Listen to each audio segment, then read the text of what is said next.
சிங்கம் ஒரு சிங்கம் எப்போ எதுலயும் பெக்யூலியர் தான். ஒரு முறை சிங்கம் கரிச்சிச்சதுன்னா அந்த சவுண்ட்ல ஒரு 8 கிலோமீட்டருக்கு சும்மா அதிரும், எல்லா திசைகளும் அதிரும். அப்படிப்பட்ட அந்த சிங்கம் வேட்டைக்கு மட்டும்தான் வெளியில வரும், வேடிக்கை பார்க்கறதுக்கெல்லாம் வெளியில வராது. வேட்டையில கூட உயிரோடு இருக்கிற மிருகங்களை தான் வேட்டையாடும். அதுலயும் பெரும்பாலும் தன்னை விட பெரிய சைஸ் உள்ள மிருகங்களை தான் குறி வச்சு தாக்கும், ஜெயிக்கும். எவ்வளவு பசியில் இருந்தாலும் உயிர் இல்லாததை, கெட்டு போனதை தொட்டு கூட பார்க்காது. அப்படிப்பட்ட அந்த சிங்கம் அவ்வளவு ஈஸியா எதையும் தொடாது, தொட்டா விடாது. காட்டோட 4 பக்கமும் மார்க்கிங் மை டெரிட்டரின்னு தன்னுடைய பவுண்டரியை தானே வகுக்கும். அப்படிதான் அந்த காட்டையை தன்னோட கண்ட்ரோல்ல வச்சிருக்கும். சிங்கத்துக்கு கூட்டத்தோட இருக்கிறதுக்கும் தெரியும், தனியா இருக்கிறதுக்கும் தெரியும். அப்படியே தனியா வரணும்னு நினைச்சாலும் அஞ்சாம அலட்டிக்காம சும்மா கெத்தா தனியா வந்து அத்தனை பேருக்கும் தண்ணி காட்டும். எப்போ எதிலையும் தன்னோட தனித்தன்மையை இழக்கவே இழக்காது. Yes, a lion is always a lion.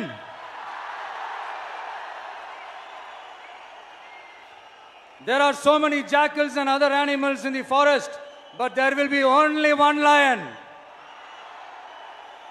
And even if it is single, it will be the king of jungle. It is not only a description but also a clear declaration. சிங்கத்தை பத்தி பேசிட்டு நம்ம சிங்க குட்டிகளையும் சிங்க பெண்களையும் பத்தி நம்ம பேசாம இருக்க முடியுமா? அவங்கள எப்படி நான் மறப்பேன்? அவங்க தான் என்னுடைய உயிராச்சே, என் நெஞ்சில் குடியிருக்கும்.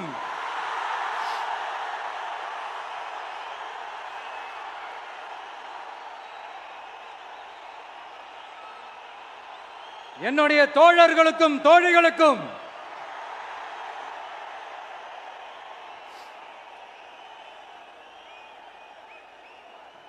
நேர்ல வர முடியாத சூழல்ல வீட்டில் இருந்துகிட்டே நம்மளோட இந்த மாநாட்டில் நேரலை வாயிலாக கலந்துகிட்டு இருக்கிற என்னுடைய அம்மாக்கள், அக்கா தங்கைகள், அண்ணன் தம்பிகள், நண்பர்கள் அனைவருக்கும் என்னோட உயிர் வணக்கம். என்னோட உயிர் வணக்கம், என்னோட உயிர் வணக்கம்.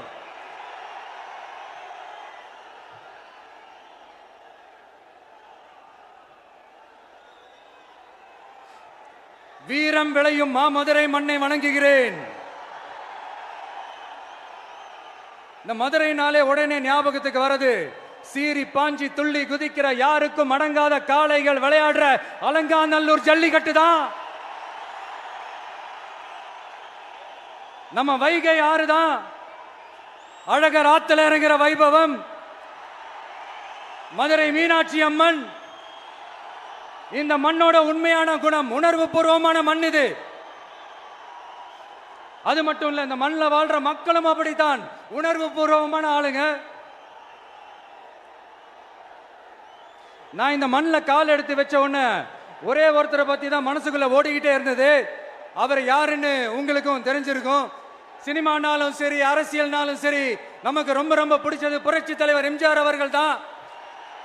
அவரோட பழகிறதுக்கு எனக்கு வாய்ப்பு கிடைக்கல. ஆனா அவரை மாதிரியே குணம் கொண்ட என்னுடைய அண்ணன் புரட்சி கலைஞர் கேப்டன் விஜயகாந்த் அவர்களோட பழகிறதுக்கு எனக்கு நிறையவே வாய்ப்பு கிடைச்சது. அவரும் இந்த மதுரை மண்ணை சேர்ந்தவர் தானே, அவரை மறக்க முடியுமா? தமிழ்நாட்டு மக்கள் உணர்வுபூர்வமா உண்மையா நம்ம பக்கத்திலே நிக்கிறவங்க, அதுக்கு ஒரு மிகப்பெரிய அடையாளம் தான் இந்த மதுரை மண்.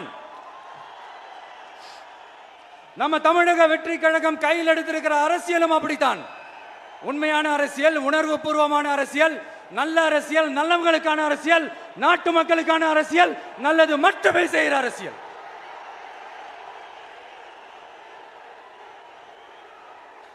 இதோ நம்மளுடைய இந்த 2வது மாநில மாநாடு வாகை சூடும் வரலாறு திரும்புகிறது. அப்படி இந்த மாநாட்டுக்கு பேர் வச்சிருக்கிறோம். 1967லயும் 1977லயும் நம்ம தமிழக அரசியல் ஒரு மிகப்பெரிய ஆட்சி அதிகார மாற்றங்கள் ஒண்ணு நடந்துச்சு இல்லையா? அதே மாதிரிதான் அடுத்த வருஷம் 2026ல அப்படி ஒரு வரலாறு திரும்ப போகுதுன்னு உறுதியா சொல்றதுக்கான மாநாடு தான் நம்மளோட இந்த 2வது மாநில மாநாடு. விக்கிரவாண்டி விசாலையில் நம்மளுடைய ஃபர்ஸ்ட் மாநாடு நடத்தணும், வெற்றி கொள்கை திருவிழா. அதுக்கப்புறமே நீங்க பார்த்திருப்பீங்க தமிழக அரசியல் அந்த தட்ப வெப்பத்தையே மாத்தினுச்சு. நமக்கு எதிராக எத்தனை குரல்கள்.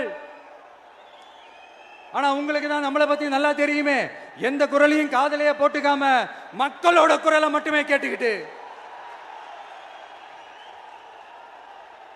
நமக்கு எதிராக வர அத்தனை கூக்குரல்களையும் சின்னதா ஒரு சிரிப்போடவே கடந்து வந்திருக்கிறோம். அது இல்லாம நம்ம மாநாட்டில் ஒலிக்கிற இந்த குரல் இந்த ஒற்றை தமிழ் மகனோட குரல் மட்டுமல்ல, ஒட்டுமொத்த தமிழ்நாட்டு மக்களுடைய குரல். தமிழ்நாட்டில் இருக்கிற ஒவ்வொரு வீட்டில இருந்தும் ஒலிக்கிற குரல், ஒட்டுமொத்த உலகெங்கும் வாழும் ஒவ்வொரு தமிழ் வீட்டிலிருந்தும் எழும் குரல். இந்த சினிமா என்கிற மாபெரும் கலை ஆயுதத்தின் வாயிலாக சாதி, மதம், இனம், பாலினம், மொழி கடந்து இந்த நாட்டின் மூளை முடுக்கெங்கும் ரசிகர்களாக இருந்து தோழர்களாக நம்மோடு பயணிக்க துவங்கியுள்ள அனைவரோடும் இணைந்த ஒவ்வொரு மனிதருக்காகவும் ஒலிக்கிற உரிமை குரல். மாநில உரிமைக்காக, பெண் உரிமைக்காக, சமூக நீதிக்காக, சமநீதிக்காக, மதச்சார்பின்மைக்காக உண்மையா ஒலிக்கிற குரல். அதனால் இந்த குரலுக்கு எதிரா இன்னும் இன்னும் எத்தனை குரல்கள் வந்தாலும் ஓங்கி ஒலிக்குமே தவிர ஒரு நாளும் ஓயவே ஓயாது. Yes, it is an unstoppable voice, an unstoppable force.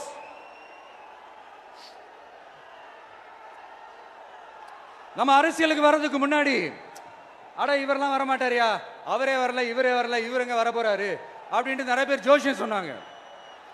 அப்புறம் நம்ம கட்சியினுடைய பேர் அறிவிச்சதுக்கு அப்புறம் பேரு தானே அறிவிச்சிருக்கிறாரு, மக்கள் கிட்ட பேர் வாங்கணும்ல, அதெல்லாம் முடியாதுன்னாங்க. அப்புறம் ரொம்ப முக்கியமா மாநாடுலாம் எவ்வளவு பெரிய விஷயம், அதெல்லாம் இவர் ஒத்தால எப்படி பண்ண முடியும், சும்மா பக்கத்தில் புஷியானதை வச்சுக்கிட்டு மாநாடுல எப்படி நடத்தி காட்ட முடியும், அதெல்லாம் அவங்களால முடியாது. அப்புறம் மழை பெஞ்சு எல்லாத்தையும் எடுத்துரும். ஏன் என் கூட இருக்கிறவங்களே கூட தான் சொன்னாங்க. அதுக்கப்புறம் என்ன நடந்துச்சுன்னு உங்க எல்லாருக்குமே தெரியும். இப்ப புதுசா ஒண்ணு சொல்ல ஆரம்பிச்சிருக்கிறாங்க.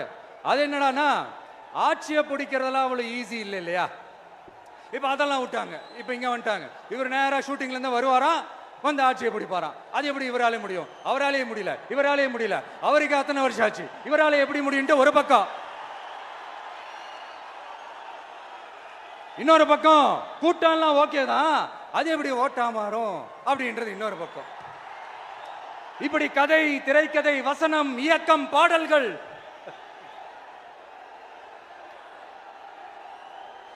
அதனால இந்த அரசியல் ஆய்வாளர்களுக்கு நான் சொல்றதெல்லாம் ஒன்னேதான், நல்லா கேட்டுக்கங்க. இந்த விஜய் ஏதோ இந்த பல லட்சம் பேர் கூடுற கூட்டத்தில் மட்டுமே இருக்கிறாரு அப்படின்னு மட்டும் தப்பு கணக்கு போட்டாதீங்க. ஏன்னா நம்மளுடைய இந்த கூட்டம் வெறும் ஓட்டா மட்டும் இல்லைங்க, வரப்போற தேர்தலில் மக்கள் விரோத ஆட்சியாளர்களுக்கு நாம வைக்க போற வேட்டா,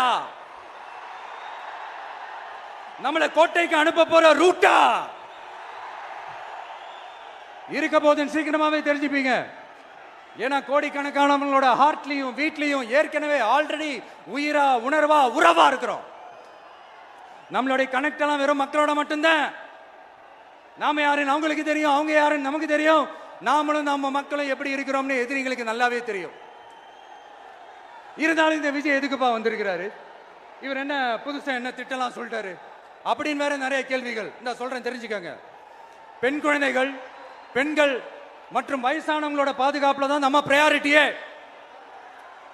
அடுத்து இளைஞர்கள், உழவர்கள், உழைப்பாளர்கள், நெசவாளர்கள், மீனவர்கள், ஆதரவற்ற முதியோர்கள், மாற்றுத்திறனாளிகள், மூன்றாம் பால் இனத்தவர்கள்னு இன்னும் யாருக்கெல்லாம் கவர்மெண்டோட ஒரு ஸ்பெஷல் அட்டென்ஷன் தேவையோ அவங்க எல்லாருக்குமான ஒரு கவர்மெண்ட் அமைக்கிறது தான் நம்ம இலக்கே.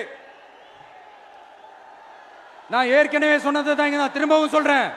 நம்மளுடைய இந்த தமிழக வெற்றி கழகம் ஏதோ அரசியல் ஆதாயத்துக்காக தொடங்கப்பட்ட கட்சியெல்லாம் கிடையாதுங்க. கொள்கை கோட்பாடுகளோடு தந்தை பெரியார், பெருந்தலைவர் காமராஜர், அண்ணல் அம்பேத்கர், வீரமங்க வேலு நாச்சியார், மக்கள் சேவகர் அஞ்சலை அம்மாள்,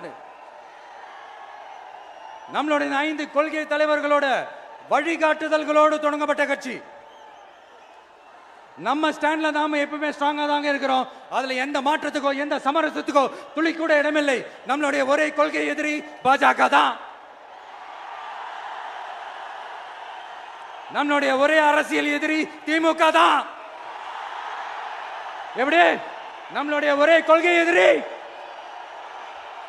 நம்மளுடைய ஒரே அரசியல் எதிரி ஏதோ அண்டர் கிரவுண்ட் ஆதாயத்துக்காக டீல் போட்டுக்கிட்டு டீல் பேசிக்கிட்டு இந்த அலையன்ஸ் வச்சுக்கிட்டு இந்த ஊரை ஏமாத்துற கட்சி எல்லாம் நம்ம டிவிக்கே கிடையாதுங்க. யாருக்காகவும் எதுக்காகவும் எந்த பயமும் கிடையாது. மாபெரும் பெண்கள் சக்தி நம்மளோட இருக்கிறாங்க. மாபெரும் இளைஞர்கள் சக்தி நம்மளோட இருக்கிறாங்க. ஒட்டுமொத்த தமிழ்நாட்டு மக்களுடைய சக்தி நம்மளோட நிக்கிறாங்க. அப்படி இருக்கும்போது இந்தியாவில் இருக்கிற எல்லா ஸ்டேட்லயும் வாழ்ற நம்ம தமிழ் நெஞ்சங்கள் மட்டும் இல்ல, உலகம் பூரா 100க்கும் மேலான நாடுகள்ல வாழ்ற நம்ம தாய் தமிழ் உறவுகள் எல்லாருமே என்ன விஜய் தளபதி விஜய் இல்லனா விஜய் தளபதி இப்படி சொந்தம் கொண்டாடுற கோடிக்கணக்கானவங்களோட அன்பு மாசியும் நம்மளோட இருக்கும்போது, இவங்க எல்லாருமே நம்மளோட நிற்கும் போது எதுக்குங்க இந்த பாசிச பாஜகவோட நேரடி கூட்டணியோ இல்ல மறைமுக கூட்டணியோ உறவு வச்சுக்க? நாம என்ன உலகமாக ஊழல் கட்சி? என்ன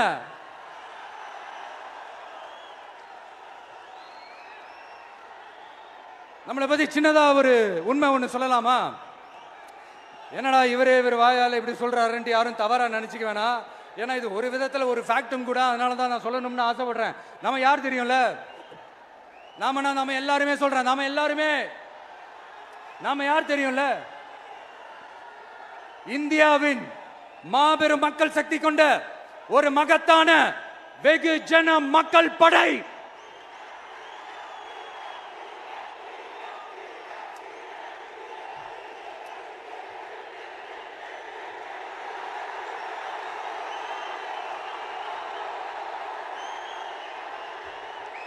அதனால நம்ம தலைமையில நாம் அமைக்க போற இந்த உண்மையான மக்களாட்சிக்கான அச்சாரமாக மாபெரும் மக்கள் சக்தியை அணி அணியாக நம்மளோட திரண்டு நிக்கிறப்போ இந்த அடிமை கூட்டணியில சேர வேண்டிய அவசியம் நமக்கு இருக்குங்க.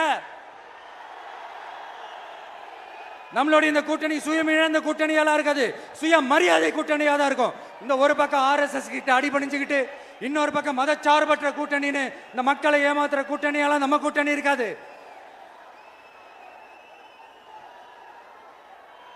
நான் இப்பவும் சொல்றேன், நம்மளை நம்பி வர்றவங்களுக்கு ஆட்சியிலும் அதிகாரத்திலும் உறுதியாக பங்களிப்பு செய்யப்படும். உடனே இந்த கேள்விகள்லாம் வரும். அப்ப யாரு கூட்டணி, யாரு வரா, யாரு போறா, இந்த கேள்விகள்லாம் வரும். இந்த கேள்விகளுக்கெல்லாம் ஒரே ஒரு பதில் தான், சஸ்பென்ஸ்ல சஞ்சாரம் செய்யுங்க. ஆனா ஒண்ணு, 2026ல 2 பேருக்கு நடுவுல தான் போட்டியே. ஒன்னு டிவிகே, இன்னொன்னு டிஎம்கே. இந்த போட்டி எப்படி இருக்க போதுன்னா, இந்த அலையன்ஸை வச்சு எப்படியாவது நம்ம தப்பிச்சிடலாம். என்ன இந்த பழைய இந்த மேத்தமேட்டிக்ஸ் அரித்மேட்டிக்ஸ் இதெல்லாம் வச்சு எப்படியாவது நம்ம தப்பிச்சிடலாம் அப்படின்னு நினைக்கிறவங்களோட அந்த கனவு ஒரு நாளும் மைப்படாது. சரி, இப்ப நம்ம வேற ஒரு ஏரியாவுக்கு ஒன்று வருவோம். எதிர்காலம் வரும், என் கடமை வரும், இந்த கூட்டத்தின் ஆட்டத்தை ஒழிப்பேன்.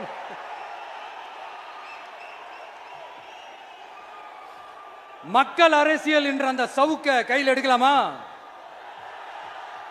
யாருக்கு எதிரான தானே கேட்கிறீங்க? வேற யாரு? மறைமுக உறவுக்காரர்களான பாசிச பாஜகவும் பாய்சன் திமுகவும் தான். மாண்புமிகு பிரதமர் நரேந்திர மோடிஜி அவர்களே 3வது முறையா ஒன்றியத்தோட ஆட்சி அதிகாரத்தை நீங்க தானே கையில் வச்சிருக்கிறீங்க. இல்ல நாங்க தெரியாம தான் கேட்கிறோம். நீங்க ஆட்சிக்கு வந்தது ஒட்டுமொத்த மக்களுக்கும் நல்லது செய்யவா, இல்ல நம்மளோட இந்த இஸ்லாமிய நண்பர்களுக்கும் இஸ்லாமிய தோழர்களுக்கும் எதிராக சதி செய்யவா? மக்களுக்கு உங்ககிட்ட கேட்கறதுக்குன்னு ஏராளமான கேள்விகள் இருக்குது. அதனால அவங்க சார்பா அவங்கள ஒருத்தனா அவங்களோட ஒரு உண்மையான ஒரு பிரதிநிதியா உங்ககிட்ட சில கேள்விகள் கேட்கணும் மிஸ்டர் பிரைம் மினிஸ்டர் அவர்களே. நம்ம தமிழ்நாட்டு மீனவர்கள் கிட்டத்தட்ட ஒரு 800 பேருக்கு மேல இலங்கை கடற்படையால தாக்கி அழிக்கப்பட்டிருக்கிறாங்க. அதை கண்டிக்கிறதுக்காக உங்களை பெருசா எதுவும் செய்ய சொல்லல, சின்னதா ஒண்ணே ஒண்ணு மட்டும் செஞ்சு கொடுங்க. இனிமேலாச்சும் எங்களுடைய மீனவர்கள் பாதுகாப்பா இருக்கிறதுக்காக இந்த கச்சத்தீவை இலங்கை கிட்ட இருந்து மீட்டு கொடுத்துருங்க, அது போதும். உங்களுடைய இந்த முரட்டு பிடிவாதத்தால நீங்க நடத்துற இந்த நீட்டு தேர்வு, அதனால இங்க என்னென்ன நடக்குதுன்னு சொல்றதுக்கே மனசு வலிக்குது. அதனால அந்த நீட்டு தேர்வு தேவையில்லைன்னு அறிவிச்சிருங்க, அது போதும். செய்வீர்களா திரு நரேந்திரபாய் தாமோதர் மோடிஜி அவர்களே? எங்களுக்கு என்னென்ன தேவையோ என்னென்ன நல்லதோ அதெல்லாம் செய்ய மாட்டேங்கிறீங்க. ஆனா ஆட்சி அதிகாரத்தை மட்டும் கையில வச்சுக்கிட்டு மக்களை ஏமாத்த நேரடியாக ஒரு பாசிச பாஜக அடிமை கூட்டணி ஒண்ணு. அடுத்து உங்களோட இந்த மைனாரிட்டி ஆட்சியை ஓட்டுறதுக்காக மறைமுகமாக RSS அடிமை குடும்பம்னு இன்னொரு கூட்டணி. இப்படி மக்கள் சக்தியே இல்லாத இந்த ஊழல் கட்சிகளை மிரட்டி அடிபணிய வச்சு 2029 வரைக்கும் சொகுசு பயணம் போயிடலாம்னு திட்டம் தீட்டி வச்சிருக்கிறீங்க. அதானே ஜி? என்ன ஜி? ஒண்ணு மட்டும் சொல்றேன், தெரிஞ்சுக்கங்க. என்னதான் நீங்க இந்த நேரடி மறைமுக கூட்டணி குட்டிகரணம் போட்டாலும் தாமரை இலையில தண்ணியே ஒட்டாது. தமிழக மக்கள் மட்டும் எப்படி ஒட்டுவாங்க?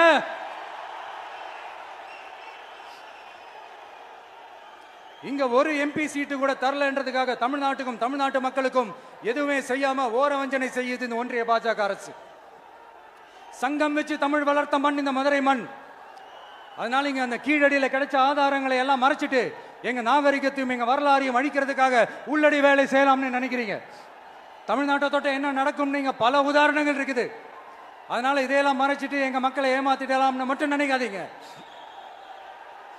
மத நல்லிணக்கத்திற்கு பெயர் பெற்ற இந்த மதுரை மண்ணிலிருந்து சொல்றேன், உங்க எண்ணமெல்லாம் ஒரு நாளும் ஈடேறாது.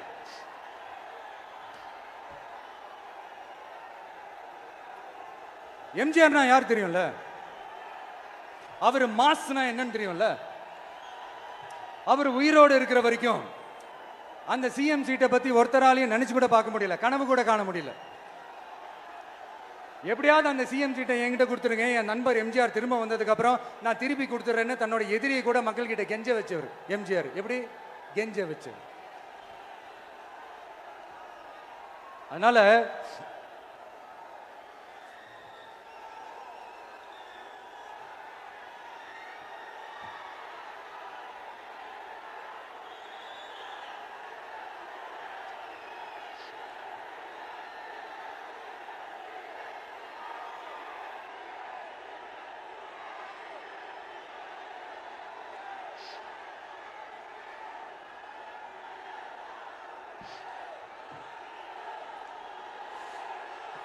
ஆனா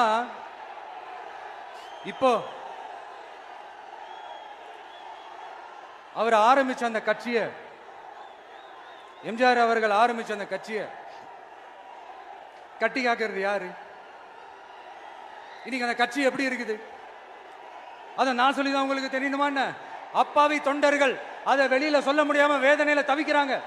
2026 சட்டமன்ற தேர்தலில் யாருக்கு ஓட்டு போடணும், எப்படிப்பட்ட ஆட்சி இங்க அமையணும்னு அந்த அப்பழு கற்ற அந்த தொண்டர்களுக்கும் ரொம்ப நல்லாவே தெரியும். அதனால என்ன வேஷம் போட்டுக்கிட்டு பாஜக இங்க தமிழ்நாட்டுக்குள்ள வந்தாலும் அவங்க வித்தை எல்லாம் இங்க வேலைக்கே ஆகாது. இப்படி பொருந்தா கூட்டணியா இந்த பாஜக கூட்டணி இருக்கிறதுனால இப்ப ஆட்சியில இருக்கிற இந்த வெற்றி விளம்பர மாடல் திமுக என்ன செய்துன்னு தெரியும்ல? பாஜகவோட உள்ளுக்குள்ள ஒரு உறவை ஒண்ணு வச்சுக்கிட்டு வெளியில எதிர்க்கிற மாதிரி ஒரு டிராமா ஒண்ணு பண்ணிக்கிட்டு, எதிர்கட்சியா இருந்தா போங்க மோடின்னு பலூன் விடுறது, ஆளுங்கட்சியா இருந்தா வாங்க மோடின்னு கொடை பிடிச்சுக்கிட்டு கும்பிடு போடுறது. இது மட்டுமா? ஒரு ரைடுன்னு ஒன்று வந்துட்டா போதும், இது வரைக்கும் போகவே போகாத ஒரு மீட்டிங், அதை காரணம் காட்டி டெல்லிக்கு போறது, அங்க ஒரு சீக்ரெட் மீட்டிங் நடத்துறது. நல்லா நோட் பண்ணணும் மக்களே, அந்த மீட்டிங் அப்புறம் இந்த இஷ்யூ அப்படியே காணாம போயிருக்குமே. அதேதான் Stalin uncle, what uncle is very wrong uncle.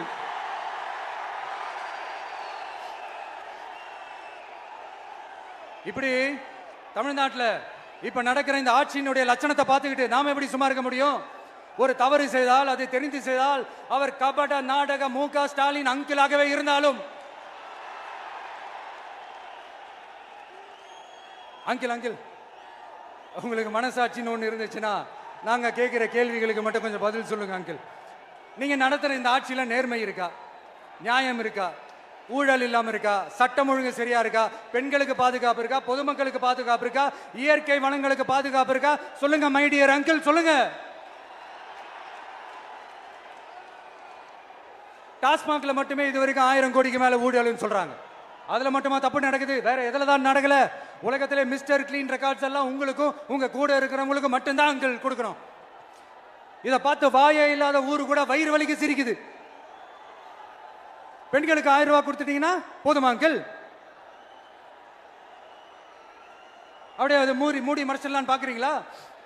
படிக்கிற இடத்துல, வேலைக்கு போற இடத்துல, வெளியில போற இடத்துலன்னு அவங்களுக்கு பாதுகாப்பே இல்லைன்னு ஒட்டுமொத்த பெண்களும் கதறாங்க.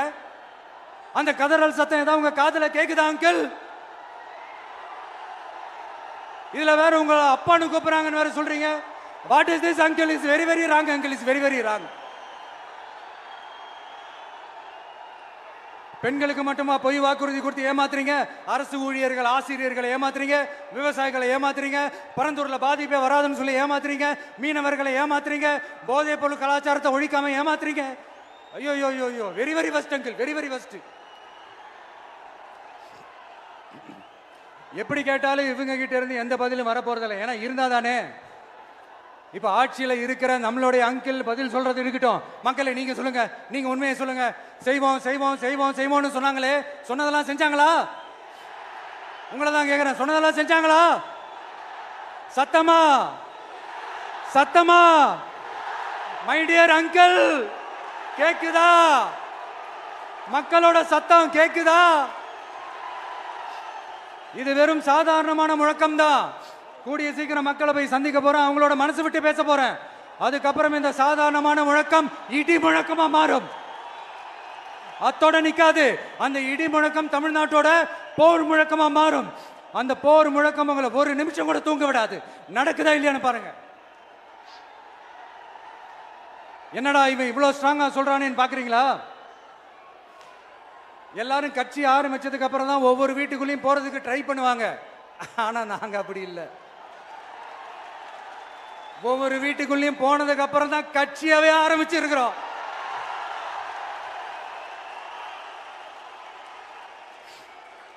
அதனால ஒட்டுமொத்தமா எல்லாருமா சேர்ந்து இந்த திமுக ஆட்சியை, கபட நாடக திமுக ஆட்சியை 2026 தேர்தலில் வீட்டுக்கு அனுப்புறோம். வீட்டுக்கு அனுப்புறோம். என்ன நண்பா, சரிதானே? என்ன நண்பி, செய்வீர்கள் தானே?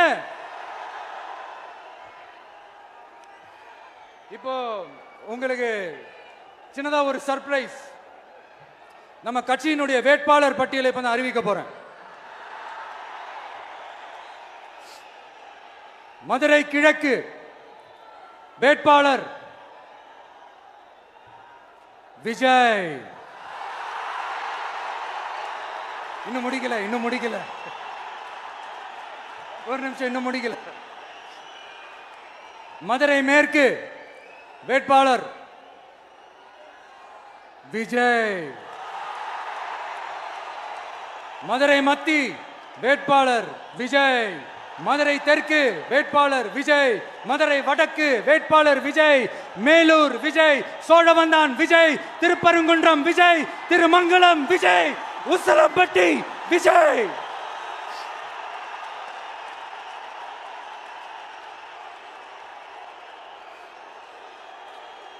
என்னடா எல்லா தொகுதியிலையும் ஒரே வேட்பாளர்னு பாக்குறீங்களா? 234 தொகுதியிலையும் இந்த விஜய் தான். அதாவது உங்க விஜய் தான் உங்க சின்னம். இன்னும் சிம்பிளா சொல்லணும்னா, உங்க வீட்டில் இருக்கிற ஒருத்தர் தான் வேட்பாளரா நிக்க போறாங்க. அந்த வேட்பாளரும் நானும் வேறு வேறு இல்லை. நீங்க அவருக்கு ஓட்டு போட்டீங்கன்னா எனக்கு ஓட்டு போட்ட மாதிரி. இந்த முகத்துக்காக நீங்க ஓட்டு போட்டீங்கன்னா உங்க வீட்டில் இருக்கிற உங்களுடைய வேட்பாளர் ஜெயிச்ச மாதிரி. என்னடா இவர் ஏதோ ஓவரா சொல்றாருன்னு நினைக்க வேணாம். பிராக்டிக்கலா அப்படிதான் இருக்கும், அப்படிதான் இருக்கணும். நீங்களும் அப்படிதான் நினைப்பீங்கன்னு நான் நம்புறேன். ஏன்னா இது நம்மளை விட நம்ம எதிரிங்களுக்கு இன்னும் நல்லாவே தெரியும். அதனால எல்லாம் இந்த அதிகார பலம் எல்லாத்தையும் தூக்கிட்டு வந்துருவாங்க. வரட்டும், பார்த்துக்கலாம். TVK will take it, TVK will meet it, TVK will compete with it and TVK will conquer it, TVK will conquer it.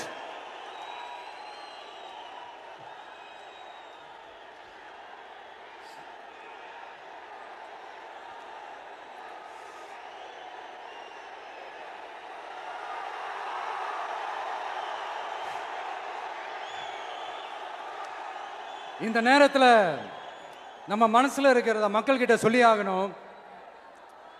Thoothukudi ஸ்னோலினோட அம்மா என்ன அவங்களோட தம்பின்னும் அவங்க பொண்ணுக்கு நான் தாய் மாமன்னு சொன்னாங்க. அந்த அக்காவோட குழந்தைக்கு மட்டும் இல்லைங்க, என்ன அண்ணனா தம்பியா நினைக்கிற தமிழ்நாட்டில் இருக்கிற என்னோட எல்லா சகோதரிகளின் குழந்தைகளுக்கும் நான் இன்னைக்கு மட்டும் இல்ல, என்னைக்குமே ஒரு தாய் மாமனா தான் இருப்பேன். நீங்க எல்லாரும் என்னுடைய ரத்த உறவு, கூட பிறந்த பொறுப்பு. என் வீட்டு ரேஷன் கார்டில் வேணா உங்க பேர் இல்லாம இருக்கலாம், உங்க வீட்டு ரேஷன் கார்டில் வேணா என் பேர் இல்லாம இருக்கலாம். ஆனா நாம் எல்லாரும் ஒண்ணுதான், உறவு தான். நமக்கு இடையே எந்த அரசியலும் உள்ள நுழையவே முடியாது. என்கிட்ட இருந்து உங்களையும் உங்ககிட்ட இருந்து என்னையும் எந்த சக்தியாலும் பிரிக்கவே முடியாது. அப்புறம் நான் ஒன்னும் இந்த மார்க்கெட் போனதுக்கு அப்புறம் ரிட்டையர் ஆனதுக்கு அப்புறம் அடைக்கலம் தேடி அரசியலுக்கு வரல, படைக்கலனோட வந்திருக்கிறோம். பவர்ஃபுல் ஃபோர்ஸோட, மாபெரும் படை வரிசையோட, எல்லாத்துக்கும் தயாராகி தான் வந்திருக்கிறோம். இவ்வளவு தயாரா நாம அரசியலுக்கு வர்றதுக்கு ரொம்ப ரொம்ப முக்கிய காரணம் ஒண்ணு இருக்கு. அது என்ன தெரியுமா? நன்றி கடன், நன்றி கடன், நன்றி கடன். கிட்டத்தட்ட ஒரு 30 வருஷமா, 30 வருஷத்துக்கு மேல நீங்க தான், நம்ம மக்கள் தான் என் கூட நிக்கிறீங்க, எனக்காக நிக்கிறீங்க, என்னை தாங்கி பிடிக்கிறீங்க, மனசுல ஏந்தி பிடிக்கிறீங்க, தாய் அன்போட மடியில ஏந்திக்கிறீங்க. உண்மையை சொல்லணும்னா வேற யாரை விடவும் எனக்கு இந்த அன்பையும் ஆதரவையும் கொடுத்துருக்கிறீங்க. என் மேல உயிரையே வச்சிருக்கிறீங்க. என்ன உங்க வீட்டுல ஒருத்தனாவே ஆக்கிட்டீங்க. நீங்க எனக்கு கடவுள் கொடுத்த வரம். உலகம் பூரா நமக்காக நம்ம கூட நிக்கிற நம்ம மக்களை நான் எப்படி மறப்பேன்? நான் என் லைஃப்ல ரொம்ப உயிரா நினைக்கிறதே பெண்களை, குழந்தைங்களை, இளைஞர்களை, உழைக்கிற மக்களை தான். இவங்க தான் நம்மளோட வகைரா. இதை பார்த்து தான் நம்மளோட எதிரிகளுக்கு பத்தி எரியுது. அதுக்காக நாம் என்ன செய்ய முடியும்? அதனால நம்ம உறவுகளை, சொந்தத்தை, வகைராவை யாருக்காகவும் எதுக்காகவும் விட்டு கொடுக்க முடியாது இல்லையா? Here at this moment among this August gathering, I want to open my heart and say I enjoy people, I respect people, I worship people.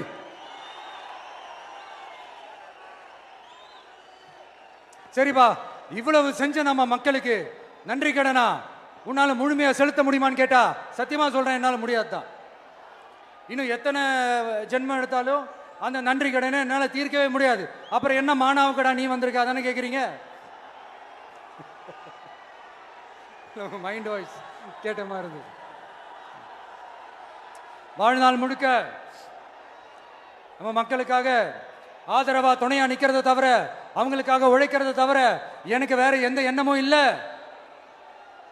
எனக்கு இப்ப வேற வேலையும் இல்லை. இனிமே எனக்கு இதுதான் என் வேலையே. என் கடன் இனி என் மக்களுக்கு பணி செய்து கிடப்பதே.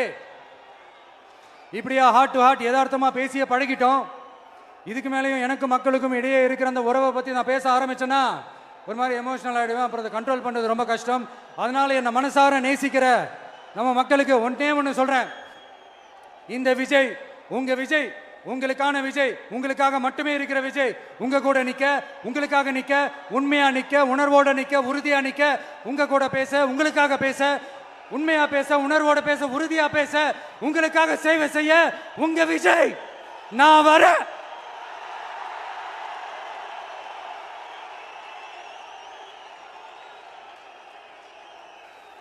சொல்லல முக்கியம், செயல் செயல் செயல் தான் முக்கியம். செய்கை தான் சும்மா சிறப்பா இருக்கணும். நான் ஆட்சிக்கு வந்தேன்னா சும்மா அது செய்வேன், இது செய்வேன், நல்லது செய்வேன், உருட்டுவேன், புரட்டுவேன், அதெல்லாம் கிடையாது. செய்யறதுக்கு நல்லது செய்யறதுக்கு மட்டும்தான் இந்த விஜய். அப்புறம் ஒரு அரசியல் தலைவன், அவன் சினிமாக்காரனா நல்லவனா கெட்டவனா இதெல்லாம் தாண்டி அவன் உண்மையானவனா, அதுதான் ரொம்ப ரொம்ப முக்கியம். இது சம்பந்தமா ஒரு குட்டி கதை ஒன்று சொல்றேன். ஒரு நாட்டில் ஒரு ராஜா தனக்கு பக்கபலமா இருக்கிறதுக்காக, கூட துணையா இருக்கிறதுக்காக ஒரு தளபதியை தேடுறாரு. சரியான தகுதிகளோட ஒரு 10 பேர் செலக்ட் ஆகுறாங்க.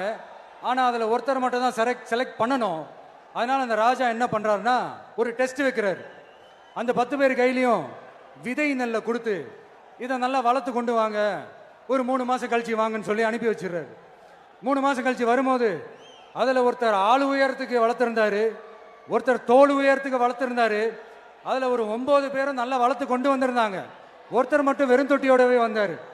என்னன்னு கேட்டதுக்கு, நானும் தண்ணி ஊற்றி ஊற்றி பார்க்குறேன், உரம் வச்சு பார்க்குறேன், வளரவே மாட்டேங்குது ராஜா, என்ன பண்ணுறதுன்னு தெரியலன்னு சொன்னதுக்கு ராஜா அவரை கட்டி அணைச்சிக்கிட்டு, இனிமேல் நீதான் என்னுடைய தளபதி, எல்லா அதிகாரமும் உனக்கு தான் சொன்னார். ஏன்னா அந்த 10 பேர் கையிலையும் ராஜா கொடுத்தது அவித்த விதை நெல், அது முளைக்கவே முளைக்காது. அந்த 9 திருட்டு பயலும் என்ன பண்ணியிருக்காங்கன்னா வேற விதை நெல்லை வாங்கி அதை வளர்த்துட்டு ராஜாவையும் மக்களையும் ஏமாத்திருக்கிறாங்க. ஆனா இவர் மட்டும் உண்மையை போட்டு உடைச்சிட்டார். அதனால ஒரு நாட்டுக்கு திறமை எந்த அளவுக்கு முக்கியமோ அந்த அளவுக்கு உண்மையும் நேர்மையும் முக்கியம். இப்போ நீங்க எல்லாரும் தான் அந்த ராஜா. நீங்க தேர்ந்தெடுக்க போற அந்த தளபதி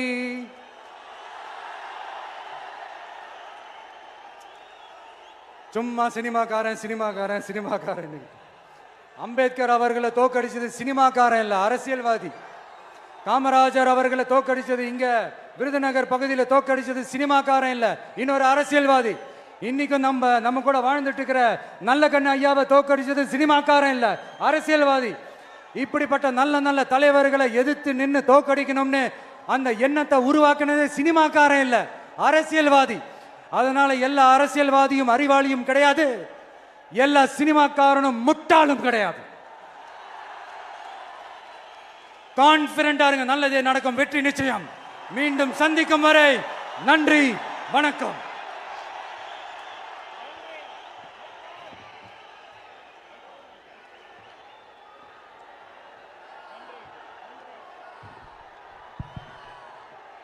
தமிழக வெற்றி கழகத்தினுடைய வெற்றி தலைவரின் வார்த்தைகள் நம்முடைய வேத வாக்காக எடுத்துக்கொண்டு நிறைவேற்றுவோம். கட்டுக்கடங்காத கூட்டத்தின் நலன் கருதி தீர்மானங்கள் தனியாக வெளியிடப்படும் என்று சொல்லி நன்றி உரை தருகிறார் நம்முடைய மாவட்ட செயலாளர் அண்ணன் தங்கபாண்டி அவர்கள். தமிழக வெற்றி கழகத்தினுடைய வெற்றி மாநாட்டில் தமிழக வெற்றி கழகத்தின் வெற்றி மாநாட்டில் சிறப்புரையாற்றிய அருமை அண்ணன் கழகத்தின் தலைவர் தளபதியார்களுக்கும் இந்த மாநாடுக்கு வருகை தந்துள்ள கழக தோழர்களுக்கும் மதுரை மாவட்டம் சார்பாக நன்றி நன்றி நன்றி. மதுரையில் இருந்து சொல்கிறோம், சந்திரன் வந்து விட்டார், சூரியன் மறைந்தது, சந்திரன் பிறந்தது. வெற்றி தலைவர், வெற்றி தலைவர், வெற்றி தலைவர். நன்றி.